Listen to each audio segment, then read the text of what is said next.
កូនផ្សោតទន្លេមេគង្គទៅកើតថ្មីមួយក្បាលត្រូវបានប្រទះឃើញនៅអន្លង់ផ្សោតកម្ពីក្នុងឃុំកម្ពីឃុំសំបុកស្រុកចិត្តបុរីខេត្តក្រចេះនាថ្ងៃទី27ខែមេសាឆ្នាំ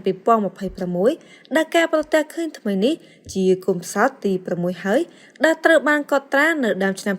2026នេះបើតាមការឲ្យដឹងពីក្រសួងកសិកម្មរុក្ខាប្រមាញ់និងនេសាទនៅថ្ងៃទី28ខែមេសាឆ្នាំ2026កូនផ្សោតដែលទៅតែប្រទះឃើញនេះត្រូវបានរកឃើញដោយក្រុមផលិតព័ត៌មាននៃក្រសួងកសិកម្មរុក្ខាប្រមាញ់និងនេសាទនៅវេលាម៉ោង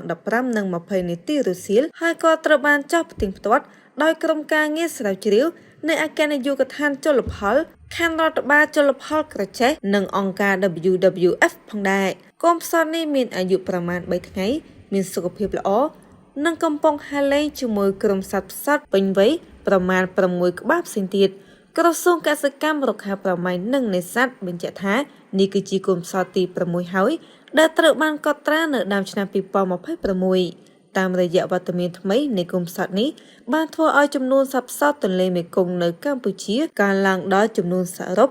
118ក្បាលជាមួយគ្នានេះក្រសួងកសិកម្មរុក្ខាប្រមាញ់និងនេសាទសូមសម្ដែងនៅការអរគុណយ៉ាងជ្រាលជ្រៅចំពោះបងប្អូនឆ្មាំទន្លេអាជ្ញាធរមូលដ្ឋាន